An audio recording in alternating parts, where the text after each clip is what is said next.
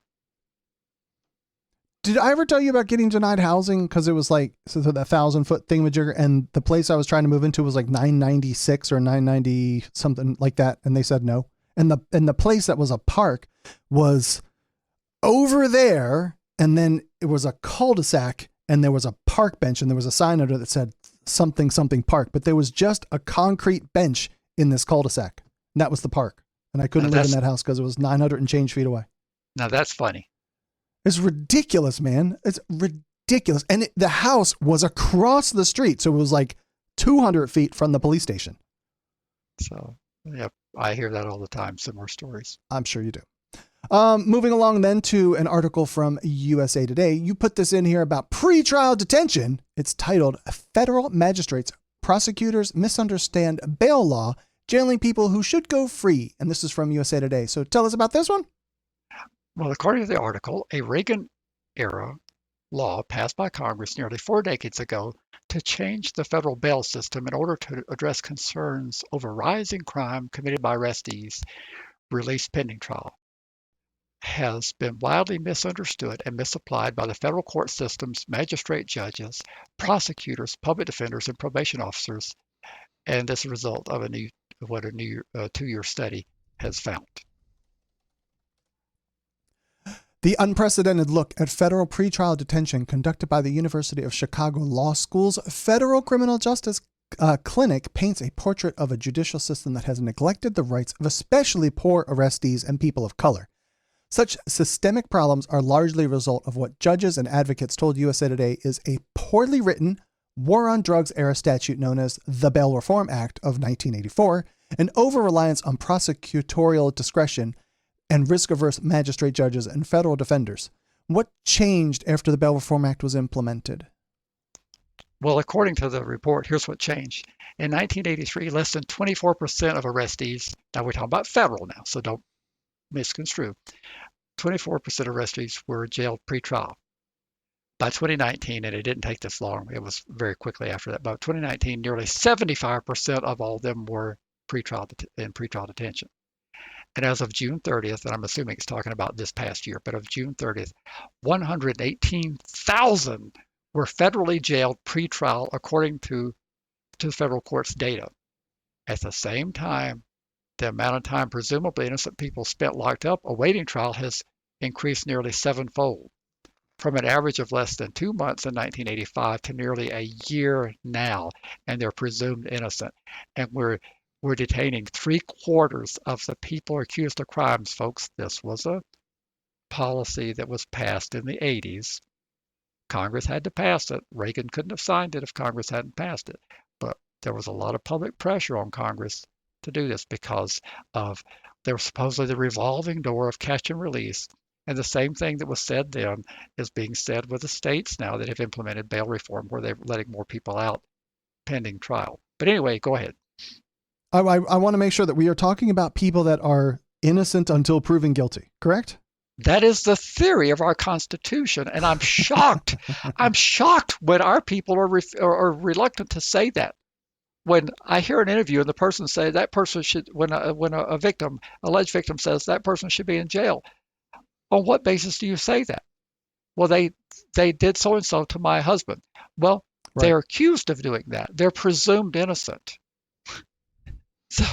And that's why you would then get held and then go before some we're talking about magistrate judges. You would go before one of them to be afforded bond. And unless you are like Jack the Ripper, shouldn't you go home? Possibly with some kind of monitoring of some sort, or not even that. That is what our system is supposed to be built upon, the presumption of innocence until you've either pled guilty or been convicted. Innocent people are not supposed to be held in custody. According to the report, federal magistrate judges may over-detain out of the fear that someone they let go will commit a new crime or worry that they may lose their job since they serve terms at the discretion of the district court. So aren't federal judges appointed for life? Federal judges are the ones that are district judge and above, but magistrate judges are not. The magistrate judges are appointed by the district court, and they must reapply regularly. I think they serve 6-year terms, but I'm not absolutely sure, but they must reapply. The Bail Reform Act includes a narrow list of offenses that make an arrestee eligible for detention and a second hearing. Those include more serious violent crimes, crimes involving violence, guns, minor victims, or terrorism, most drug offenses, offenses carrying a maximum penalty of life imprisonment or death, and certain cases of recidivism. Prosecutors can argue there is serious risk an arrestee will flee or obstruct justice. If none of these offenses are involved nor conditions met, then an arrestee should be released at the initial appearance. And then, so Larry, you being the knower of all things judicial system, why are they not released? I wish I could explain it. My guess is it's similar to the issue we just talked about with probable cause hearings. The people who work in the system do not understand what they're supposed to be doing. That's one possibility. But when you look what the article said, when U.S. Magistrate Judge Jonathan Hawley first got to the bench in the Central District of Illinois over 8 years ago, he stated, "No one appearing in front of me, from the defense lawyers to prosecutors to probation officers, understand how the Bail Reform Act applied." And it was a shock to me. Now, you have to admit that that's funny. I am not going to admit that that's funny. Not at all. Do you want to argue about what's funny now? Well, if you've got a magistrate judge saying that of all the various key players from prosecutors to probation, federal probation is a significant player, that these people don't understand the Bail Reform Act, how else would you describe it if it's not funny? Not funny at all. Juval O. Scott, the federal public defender in the Western District of Virginia, said when she took over the office in 2019, she instituted a policy that lawyers in the office had to challenge detention unless there was a reason not to. Since then, the district's release rate has gone up to almost 20%. Scott said there were a lot of very seasoned defense attorneys that had no clue what the statute said. She said they walked into court and they would agree that their clients could be detained even when the statute did not offer a basis for their detention. So we can't blame judges for detaining people if the defense bar doesn't step up and ask for their release and tell the court why. That is very sad, Larry. We're expecting that these people go to colleges and whatnot that teach them these things. Then they go to an institution, a workplace, where they would then, like, here's how we do this. This is what we are afforded constitutionally as the people that are being represented by, well, these people. It's indeed sad because Congress, I think, intended the presumption of detention to apply narrowly to the worst of the worst. And that's what the article says. But under the statute, prosecutors are supposed to persuade judges that detention is necessary, and judges are supposed to weigh the presumption alongside an individual assessment of an arrestee. The report says all that. I don't understand. I really don't. But the real world comes down to, what was the judge's name in Persky? Yes. Then it comes down to, so you go into court, you're standing there and you've got your side defending you that's saying like you're the best person ever. And then the defense is painting a picture that you are the worst person ever. And then the judge is going to end up on the news that they let this terrible person accused of these things go home. That is a fear, in particular for the magistrate judges who do not have lifetime appointments. The report notes it's every judge's nightmare that they release someone who then goes out and does some violent act. What can be done? We would have to stop watching the ambulance chaser kind of news reports is what we would have to do. Well, Congress could also pass amendments to the Bail Reform Act and make it abundantly clear that the presumption is that defendants should be released pending trial. Unfortunately, that's not likely to happen because the political right has been demonizing the states that have been trying to do that very thing to make it easier for defendants to be released pre-trial. They say it's turning loose a tidal wave of crime on the innocent public. And you just cannot withstand that type of an assault. I mean, you just can't. Can you remind me of some of the criticism that went on with the pretrial detention for those accused in the January 6th Capitol riot? Well, there were some on the right who were very indignant that these people were being detained. And they are justified in their righteous indignation. But what disturbs me is that for 40 years, there was no indignation. I mean, we on the more progressive side, we've been complaining about this. Those of us in the trenches practicing law, we've been complaining about the presumption of innocence being eroded and people being held pre-trial. We've been sounding the alarm bells to no avail. And then when something like January 6th happens and you have your people being held pre-trial, then suddenly it's a problem. Okay, fine. You've now realized it's a problem. Let's start working on a solution. Stop the demonization and let's start doing what you say you want done and changing the Bail Reform Act and making it abundantly clear that people should be released pending trial. An individual in chat who is listening us live for the first time ever said federal supervised release was only supposed to be for the worst of the worst. It's how they sold the 85% of sentencing having to be served and no parole. I think that makes sense as a comment. So, but well, the abolition of parole, the old system we had in the federal, there was after a percentage, I'm not remembering if it was 30% or there was a percentage of the sentences that were served, and then you were eligible to be released. That was abolished with the Sentencing Reform Act. Didn't have anything to do with the Bail Reform Act, but the Sentencing Reform Act abolished federal parole, and it put in these guidelines because there was great consternation of what was referred to as a disparity in sentencing across the land. I mean, you had people on the more conservative side were saying, why is it that down here in Alabama, when someone robs a bank down here, we give them 12 years in federal penitentiary? And how come out there in San Francisco and that pond of sin out there, how come they get on probation out there for the same fine? And that's part of what drove that Sentencing Reform Act, to make sure that everybody goes to prison. So now we have the opposite. We have someone like Martha Stewart who makes a false statement about a stock trade that she would have made more money on had she not traded, but she's a convicted felon because of making a false statement, and she had to serve 5 months in the federal penitentiary. Right. And then didn't she do house arrest too? Yes, she did. Very good. Anything else there before we dive into the little shindig that I wrote up? No, let's do it because we're running short on time. We are. I hope we can get through this.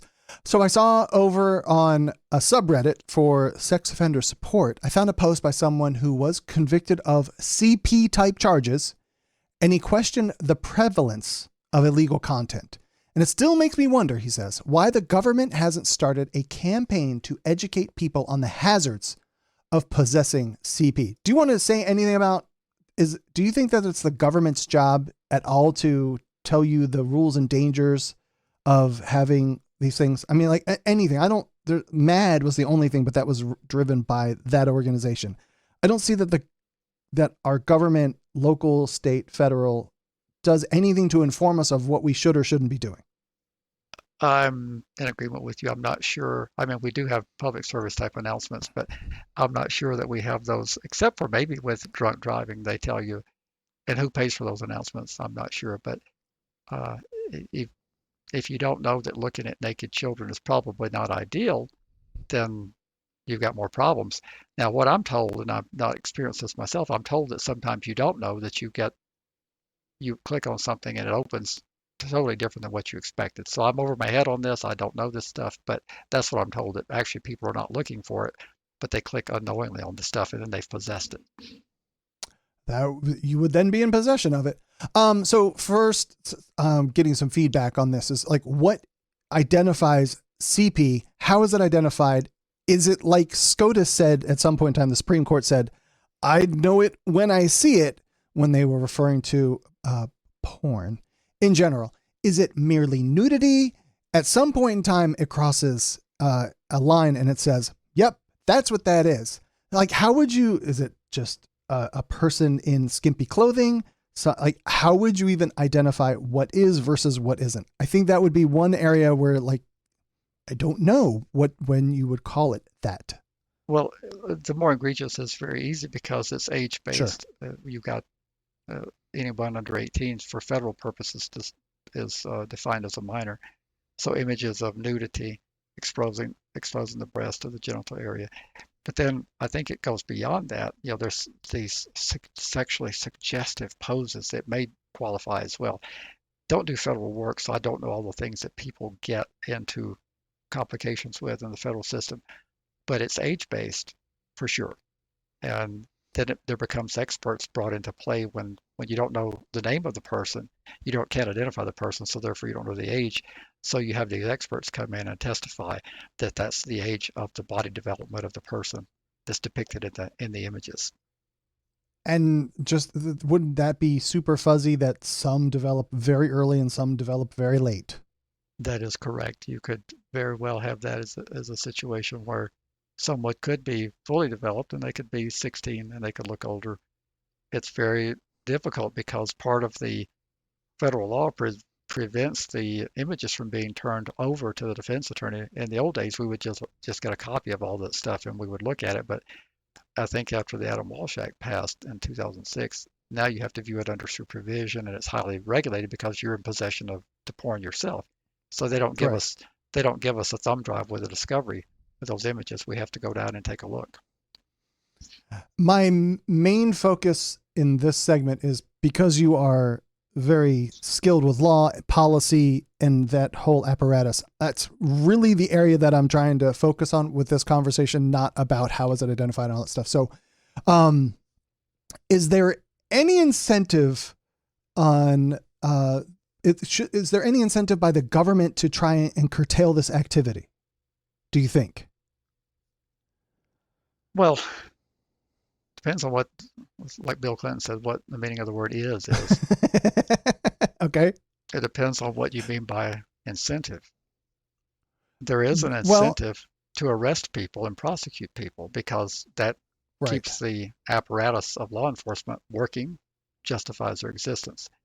Is there an incentive to reduce the incidence of it so that you don't need the law enforcement apparatus? I'm not so sure about that. I have never been convinced that the law enforcement apparatus wants to diminish its need. I think it's constantly trying to increase the justification for its need.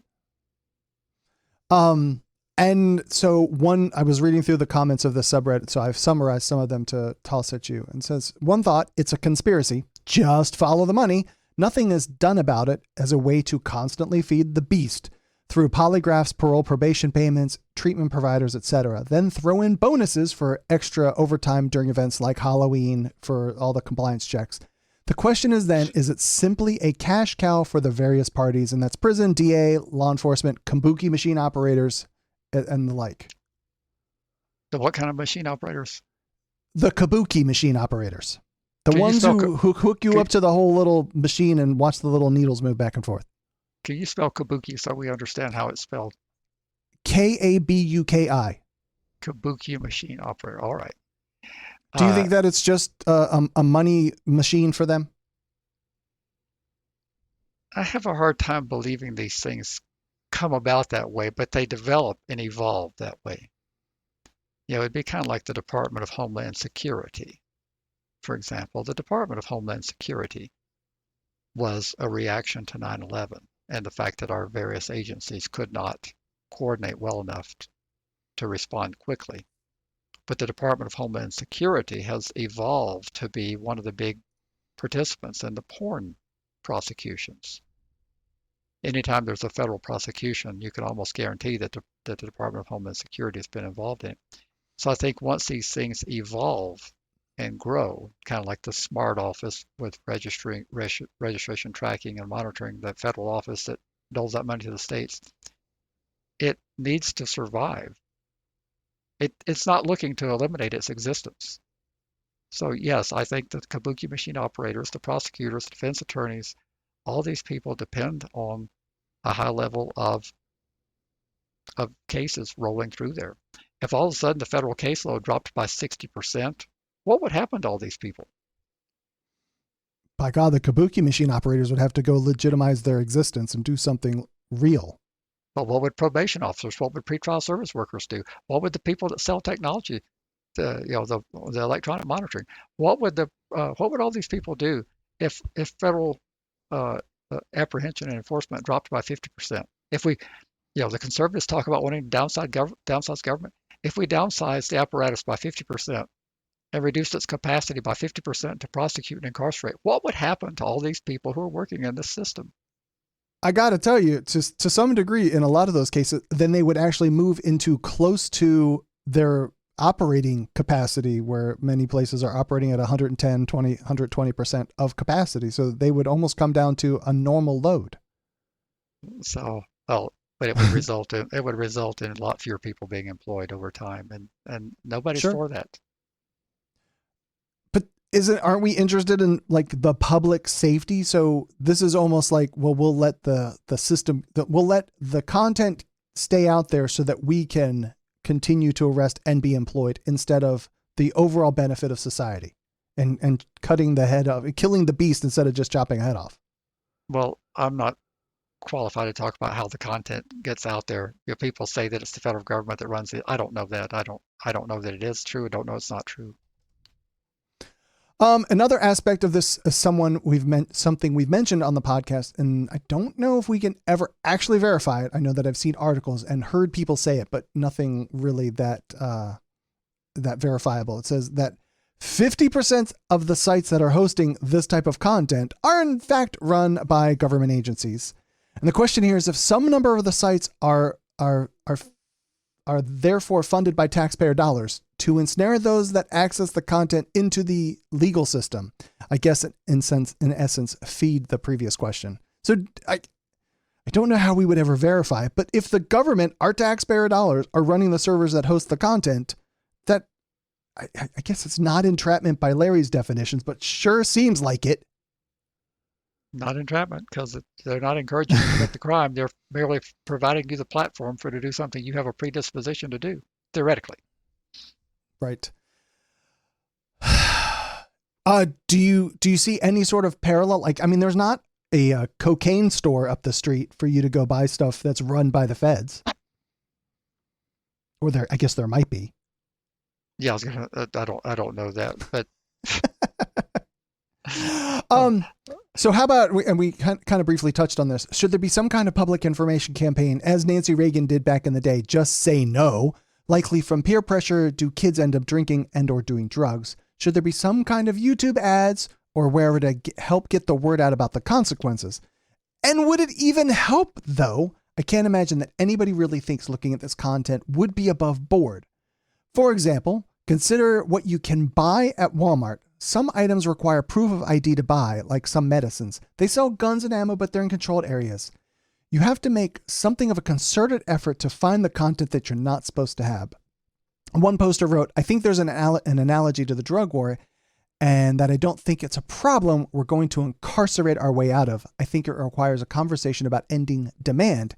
And I think that requires policy and conversations about access to mental health treatment, sexuality, pornography, repression, etc., that I don't think we're ready to have. What are the steps needed to do something like this? Do you think like some sort of public awareness campaign and so forth, obviously it would take money. And who might fund that sort of thing? That was going to be the question I would pose, is where would the money come from? I mean, we're more than willing to spend the money to incarcerate people, but spending money for treatment and prevention is a difficult sell because you cannot ever measure what the effective rate, what the efficacy rate was of that stuff. We don't know what crimes would have been committed because crime rates are not stagnant. So just because the rate didn't change much, it could have been that it was going to escalate by 40% without the prevention and the intervention and the treatment. We just don't. It's difficult to prove. So therefore, it's difficult to secure public funding for prevention. I have one final thing that I want to bring up, being like a technological person. It says you have companies out there like Facebook and their parents and Google, so Meta and Alphabet respectively. They can build algorithms to identify suspicious content, and that's computers looking at the images to try and see. They make determinations, and then they have some report mechanism that makes the that takes the they have processes in place that takes the information off of their sites. And I'm not saying it isn't there for you to do a Google search to find stuff. I'm just saying it's really hard. But if they have the mechanisms to do it, why can't our government do it? And again, another comparison is to the drug war. When you compare the money of the drug cartels have to what the U.S. spends, it's paltry by comparison. So, like, if that content ended up on a Facebook or Google type property, prosecutors would go hammer them. And so, like, they have an incentive to not have the content there for you to get it. So you have to go through some really covert, subversive channels to pick up anything of volume. So it just seems like it's possible to be done, but we don't do anything about it. It's really all I wanted to then add to the end of that. Well, I think that Facebook and the big companies are doing something about it. They are putting the brakes on it, and they're turning it over to the authorities. Agreed. And they have the ability to, so then it just moves elsewhere where it's now offline, not offline, but it's out of those mainstream kind of channels. Still seems like it would be plausible for the government. I guess then Fourth Amendment stuff, and they can't go search your stuff without a warrant. And so, like, it's very complicated, but it seems doable to some degree. So, well, it's a conversation for another episode about how much we want to have the government interfering with this kind of stuff. So, well, very good. I don't have anything else, and we're a tad over time. Is there anything that you would like to say before we depart? Looking forward to being back next week, one more week before Christmas. Absolutely. Yep, one more show before Christmas, and then we'll take off. And I guess we'll be recording somewhere around New Year's Eve, aren't we? Or maybe we'll record a day earlier, like on the 30th, or maybe even a day later, one or the other. And so, anywho, all you've got to do then is go find the show notes over at registrymatters.co, and that would be fantastic. You can find links to everything there to support the show over on the Patreon kind of place, or find the show notes and the transcript over at fypeducation.org. Thank you, everybody that hung out and chat. We had a big, huge crowd tonight. And without anything else, sir, I would bid you a great weekend. Good night. Take care.